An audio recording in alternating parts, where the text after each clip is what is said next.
শেখ হাসিনা অবিশ্বাস্যভাবে সাংবাদিকদের কণ্ঠরোধ করার চেষ্টা করেছিলেন এমন মন্তব্য করে ডেইলি স্টার সম্পাদক মাহফুজ আনাম বলেছেন, নতুন সরকারকে সেই অভিজ্ঞতা থেকে শিক্ষা নিয়ে সাংবাদিকদের মত প্রকাশে সহযোগিতা করতে হবে। ডেইলি স্টারের ৩৫তম প্রতিষ্ঠাবার্ষিকী উপলক্ষে বিকালে চট্টগ্রামে এক অনুষ্ঠানে যোগ দেন মাহফুজ আনাম। এ সময় চ্যানেল ওয়ানকে দেয়া সাক্ষাৎকারে তিনি বলেছেন, স্বাধীন সাংবাদিকতা ছাড়া সত্যিকারে গণতন্ত্র প্রতিষ্ঠা সম্ভব নয়।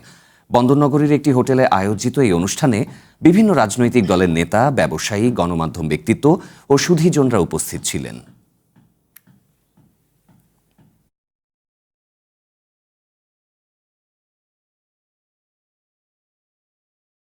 সত্যিকার অর্থে বাংলাদেশের গণতন্ত্র প্রতিষ্ঠা করা যাবে না স্বাধীন সাংবাদিকতা ছাড়া। ডিজিটাল সিকিউরিটি আইন যেটা শেখ হাসিনা সরকার করেছিল, অবিশ্বাস্য আপনার কণ্ঠরোধ করার উদ্যোগ, সাংবাদিকদের শৃঙ্খলে আবদ্ধ করার উদ্যোগ, তো এগুলোর অভিজ্ঞতার ভিত্তিতে আমি আশা করব যে নতুন সরকার যেন এগুলো চিন্তা করেন।